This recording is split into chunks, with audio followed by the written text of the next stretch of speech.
अस्सलाम वालेकुम। आज मैं आपको वाक़या सुनाती हूँ थैले की फांसी का। गर्मियों का मौसम और दोपहर का वक्त शरारतों के लिए हमारा पसंदीदा वक्त हुआ करता था, जब मखलूक खुदा आफताब से छुपते हुए लंबी तान कर एहरकुर की ठंडी हवा के सामने नीम बेहोश होने लगती, तो मैं और मेरी दो कज़न जो इन दिनों हमारे घर रहाइश पजीर थी, हमारे इशारों का मजबूत नेटवर्क 4G स्पीड से चलता और फुदक कर रूम से बाहर आ जाते। बाकी बहन भाई सारे मुझसे छोटे थे, तो इनको शामिल करने का रिस्क किसी भी सूरत खतरे से खाली ना था।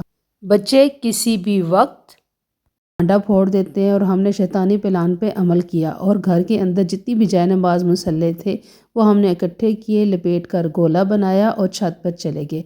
वहाँ लकड़ियों को एक ढेर में छुपाया और ख़ुद आकर सो गए। जब सारे सोकर उठे तो हैरान परेशान रह गए कि अल्लाह ही माजरा क्या है कि पूरे घर से एक भी जाए नमाज नहीं मिल रही।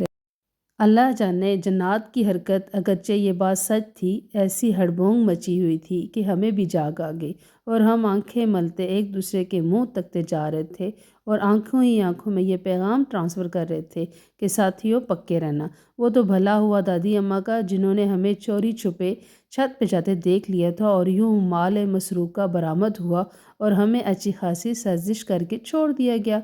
एक और ऐसी वारदात में जब सब घर वाले नींद की आगोश में गुम हुए तो हमने इनके जूते गुम कर दिए। घर में जितने भी ज़ेर इस्तेमाल जूते थे सबको इकट्ठा किया, थैले में डाला और रस्सी से बांधकर छोटे से स्टोर रूम में ले गए, जहाँ घर का पुराना सामान पड़ा होता था। छत नीची थी और हमने रस्सी से बांधा और रस्सी पंखे के गिर्द डालकर थैले को फांसी पे लटका दिया।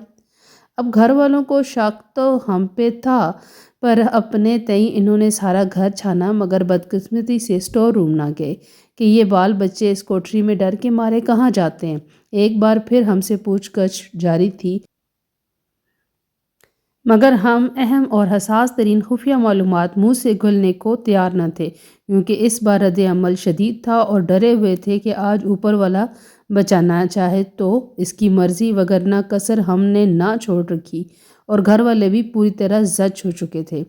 फिर उन्होंने हमारा मुस्तकिल इलाज सोचा, कुछ देर रूम में बिठाया और फिर बाहर निकाल कर हाँकते हुए बैरूनी गेट पर ले गए, जहाँ एक फटा पुराना जूता गेट के साथ लटक रहा था। हमें खूब डराया गया कि ये एक आमिल बाबा ने अपने जिन से इस जूते में कैद करके भेजे हैं। जिसने वो हरकत की थी, इसने ना बताया या आइंदा ऐसी हरकत की तो ये जिन इसको अपने साथ इस जूते में कैद करके ले जाएंगे। बाखुदा हमारी मोटी मोटी आंखों से मनो आंसू टपक पड़े। रो रो कर माफ़ी तलब की और आइंदा ऐसी हरकत से मुकम्मल तौबा ताइब हो गए।